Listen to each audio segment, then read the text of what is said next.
안녕하십니까. 채널 24K 알아야 국민 노릇도 한다. 오늘 또 경제학에 관한 공부를 좀 하셔야 되겠습니다. 사실 오늘 다루려고 하는 이 주제는 경제학에만 적용되는 건 아니고 인생 전반 또는 사회생활 전반 어떻게 되면 물리적 현상들에까지도 다 적용되는 그런 이제 광범위한 의미를 가지는 아주 중요한 개념입니다. 조세의 전가 시프팅이죠. 내가 받은 조세가 누구에게가 넘어간다 이런 얘기죠. 조세의 전가와 귀착. 그래서 그 조세의 효과가 누구에게 최종적으로 부담으로 떨어지게 되느냐. 귀착, 인스턴스라고 합니다만 이거에 관한 얘기를 좀 할까 합니다. 요새 부동산에 매겨지는 이 조세, 가히 살인적입니다. 과거에 무시던 세금의 경우에 따라서는 취득세, 법인 취득세 같은 경우에 따라서는 거의 500% 그 이상까지도 계산이 나오는 예가 있는 것 같습니다. 어마어마한 폭탄을 조세라는 이름으로 퍼붓고 있습니다. 국회에 석수가 많으니까 우리가 하고 싶은 건 다 할 수 있다. 우리 맘만 먹으면 돼. 이런 생각인 것 같습니다. 이 정도 조세를 부과를 하려면 엄청난 사회적 토론이 있어야 되고 검증이 있어야 되고 국내외에서까지도 분석이 이루어지고 그래야 될 텐데 지금 우리 이 정권은 아주 간단히 해치웁니다. 정부가 바라면 국회는 한다. 뭐 이런 얘기인 것 같은데요. 한번 계산을 하다 보니까 저도 저 자신이 깜짝 놀랐어요. 100배. 당초 내던 세금의 100배가 계산이 나와서 이거 뭐 잘못된 거 아니냐. 참 끔찍한 일들을 너무도 쉽게 웃으면서 낄낄거리면서 해치우네요. 이러면 안 되는데. 그러면 이렇게 조세 폭탄을 이제 이렇게 부동산 가진 사람들에게 집어 던진다. 그 세금은 과연 어떻게 될까? 그 부동산 가진 사람들이 전부 부담하고 말까? 그렇게 되겠습니까? 부동산을 가진 사람들은 무슨 죄입니까? 부동산을 가지고 있다는 사실만으로 해서 죄인 취급을 받아야 할 이유는 없죠. 또 부동산을 가진 사람은 못 가진 사람보다 어찌됐건 일단 뭐 어떻게 해서든지 경제적 우월한 위치에 있는 사람인데 그 사람이 그거를 자기 혼자 전부 짐을 지고 그럴 이유가 있겠습니까? 팔 때라든지 세를 줄 때라든지 그 자기 세 부담을 그 기회를 이용해서 어떻게 해서든지 넘기려고 하겠죠. 그렇지 않을까요? 내가 이거 사면서 취득세를 어마어마하게 냈다. 당연히 다음번 그 부동산을 팔 때에는 그 취득세 내가 부담한 부분을 그 다음 사람에게 넘기죠. 가격과 함께 묶어서 넘기게 마련입니다. 그거를 전가라고 합니다. 쉬프팅 한다는 거죠. 전가라고 합니다. 그럼 그거를 넘겨받은 사람, 그 사람이라고 또 그거를 딴 데 팔 때 자기가 받은 자기가 또 부과받은 취득세까지 또 플러스해서 또 넘기겠죠. 결국 어떤 현상이 일어날까요? 부동산 가격이 급격하게 상승할 수밖에 없다. 그대로 전가가 된다는 말이죠. 1977년에 우리가 부가세를 처음 도입할 때 부가세 10%를 거래세로 징수한다. 거래할 때마다 물건값의 10%를 징수하겠다. 그때 조세 전문가들이 제일 걱정한 게 뭡니까? 분명히 가격에 전가될 것이다. 그래서 소비자가 결국은 그 부담을 지게 될 것이다. 그 부가세를 과세하면 그 상인은 물건값에다가 세금을 전가하고 소비자에게 그 부담은 결국 귀착하고 말 것이다. 물가 상승을 가져올 것이다 라고 무척 걱정들을 했죠. 소비세를 도입하는 나라마다 이 걱정을 다 하게 마련입니다. 그리고 실제로 그 효과는 상당히 나타났죠. 그래서 유신 체제가 무너질 때 이 부가가치세의 무리한 과세가 큰 역할을 했다. 이런 분석이 나오기도 했습니다.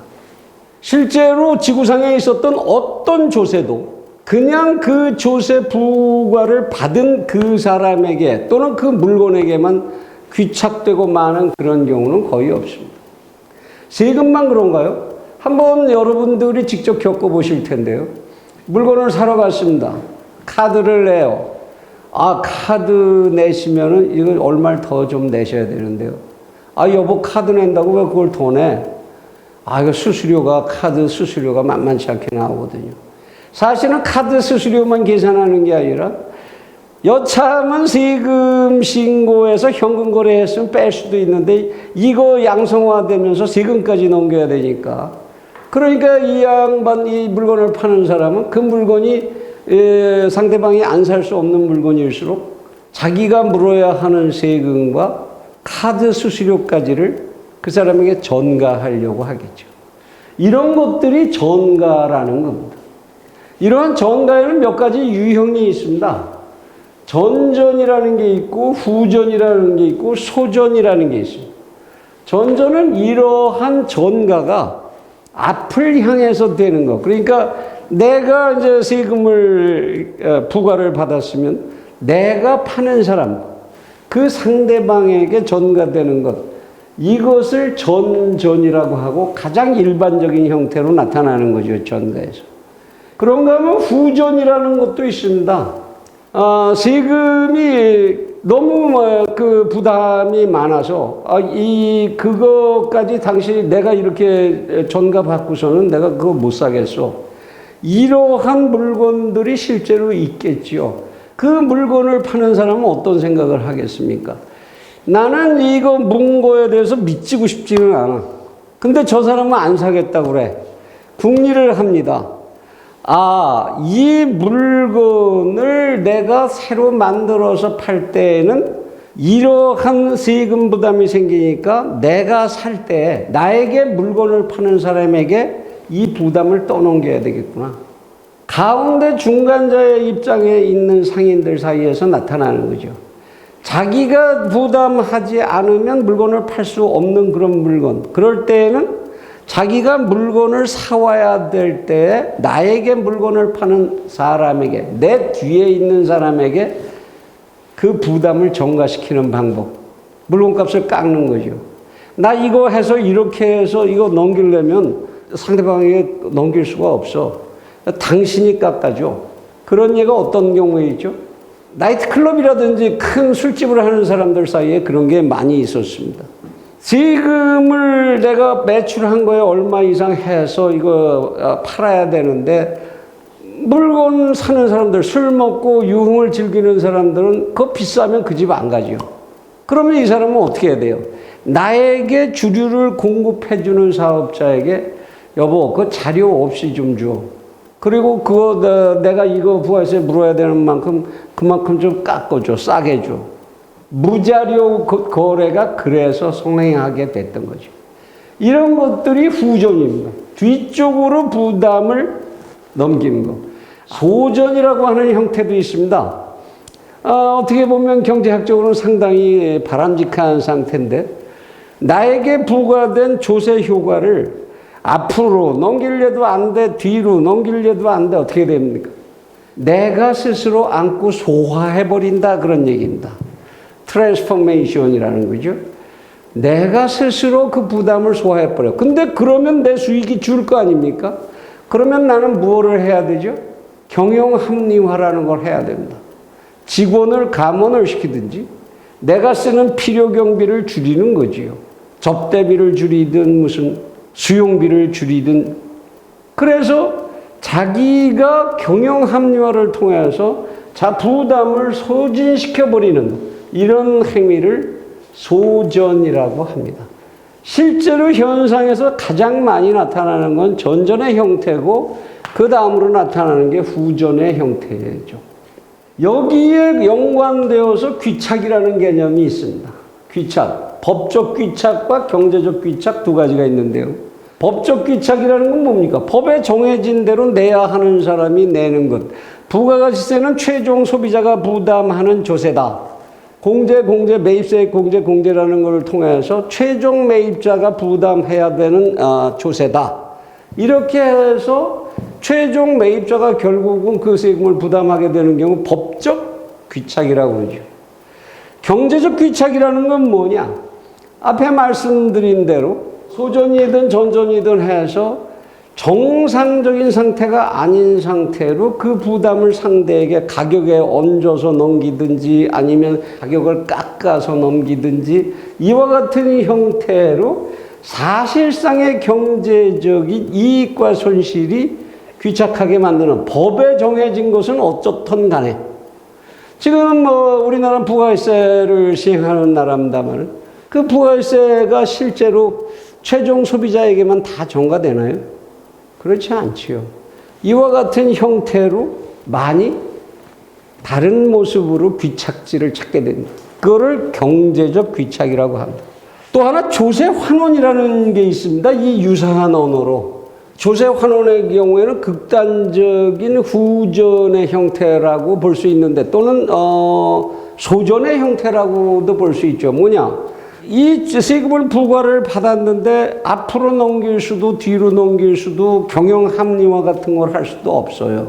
자, 내가 부동산을 하나를 가지고 있는데 이 세금 여기에 붙어 있는 거 다 계산해서 넘기려더니 살 사람이 아무도 안 나타나. 그렇다고 먼저 사람을 깎아서 다시 흥정하자 이럴 수도 없어.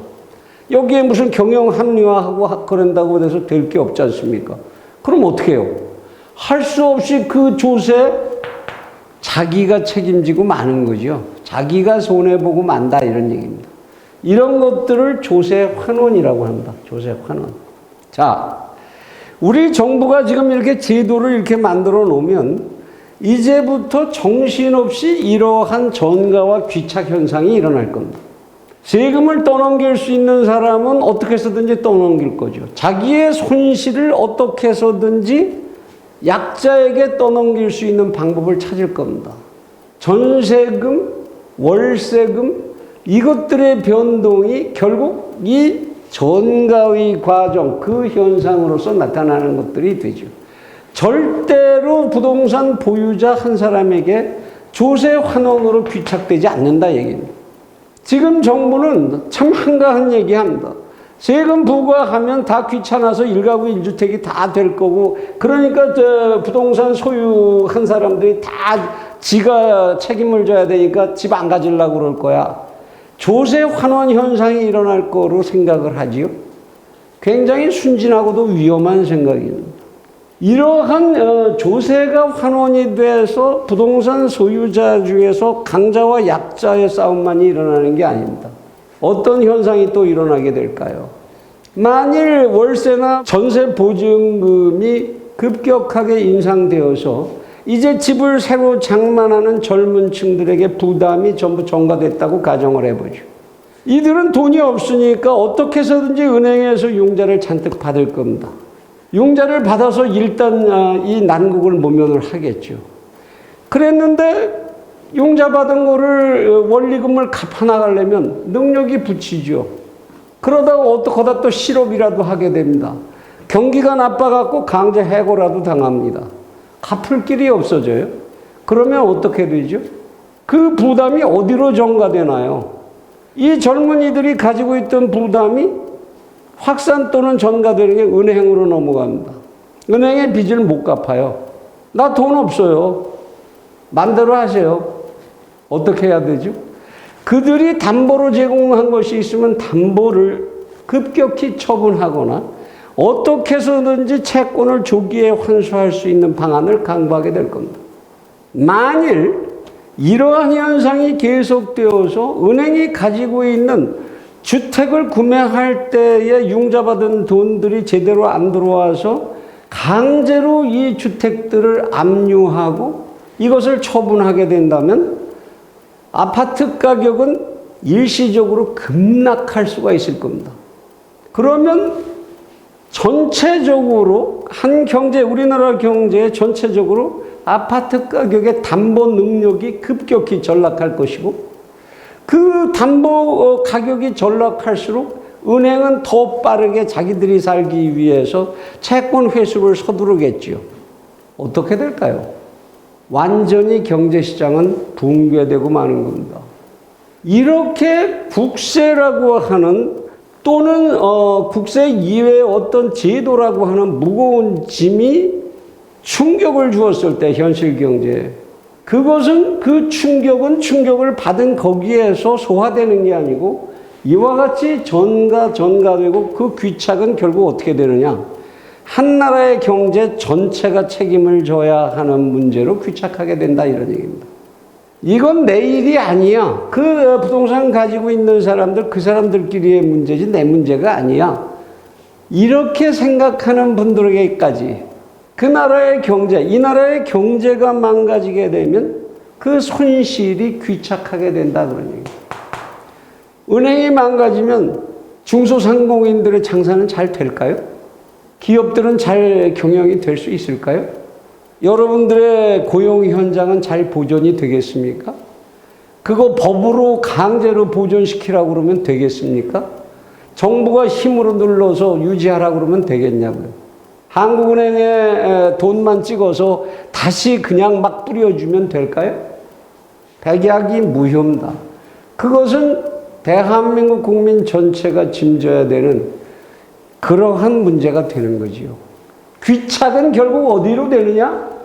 대한민국 경제 전반으로 귀착되게 돼 있다라는 겁니다. 정부가 부과하는 어떤 의무와 조세 뭐 이런 것들이 다 그렇게 되는 거죠. 시간이 가면에 따라서 전부 전가 귀착을 하게 된다. 여러분들이 아침에 출근하는 서방님한테 뭐가 기분이 나빠서 서방님을 아주 굉장히 기분이 나쁘게 해서 출근을 시켰다고 하지요. 그 임팩트는 어디로 갈까요? 이 서방님이 회사에 나가서 첫 번에 올라온 결제를 딱 보니까 이 짜증이 나는 거예요. 평소 같으면은 이거 이렇게 고치고 좀 이렇게 좀 해. 뭐 이러면 될 걸. 이따구로밖에 못하냐? 임팩트를 받은 것이 전가가 되죠. 그러면 그곳에 그러한 짜증을 받은 그 사무원은 어떻게 해야 될까요? 거래처를 상냥하게 첫 번째 온 손님부터 상대할 수 있게 될까요? 결국은 그 손님하고 고운 말로 하면 될 거 그러지 못할 수도 있고. 그러면 그 손실은 어디에 귀착될까요? 그 회사 전반의 이익에 귀착될 수도 있습니다. 크든 작든. 그러면 그 회사 전체의 손실은 누구에게 돌아오나요? 아침에 서방님을 짜증나게 해서 내보낸 그 부인의 주머니에 그 손실로서 귀착될 수 있죠. 이와 같이 인간의 모든 만사는 한 현장에서 끝나는 것이 아니고 전가를 통해서 귀착된다. 가는 말이 고와야 오는 말이 곱다. 전가의 문제이기도 합니다. 남을 못 살게 하면 네 발등을 찍는 결과로 돌아온다. 귀착의 문제지요. 모든 인간의 현상에 이와 같은 전가와 귀착의 문제가 있다는 걸 잘 생각하면서 유심히 한번 살펴보십시오. 자녀를 기를 때 나의 언행 하나가 어떻게 그 자녀에게 전가되며 그 자녀들이 성장한 결과가 나에게 어떻게 귀착되는지 이런 것들을 생각하는 거, 이런 걸 지혜라고 그러죠. 경제학에서 말하는 이러한 현상들, 이것은 모든 인간 현상의 일부이기도 하다는 것. 요새와 같이 참 정부가 조자룡이 헝칼 휘두르듯이 법 제정의 권력을 마구 휘두르는 때 한 번쯤 철학적 시각을 가지고 생각하고 바라볼 기회가 생긴 것 같습니다. 아이러니하게도. 이런 전가와 이런 귀착을 강요하는 그러한 행태들이 빨리 끝나기를 빕니다. 사실 전가와 귀착이 선업에도 있습니다. 착한 일을 하면 착한 일이 또 착한 일을 낳고 그 착한 일이 나에게 법으로 귀착하고 이러한 방법도 얼마든지 있다는 거. 우리는 그 길을 두고 왜 나에게 손실로 돌아올 수밖에 없는 길, 그 길을 소위 내 소신이랍시고 고집만 하는지 다 같이 진지하게 생각하고 또 생각해 봐야 할 과제가 아닌가 싶어서 뽑아봤습니다. 전가와 귀착. 지금 이 시간부터 진지하게 독자 여러분들 생활 속에서 일어나는 전가와 귀착 현상을 쫓아가 보시면 굉장히 철학적 지혜를 얻게 되실 거라고 생각합니다. 감사합니다.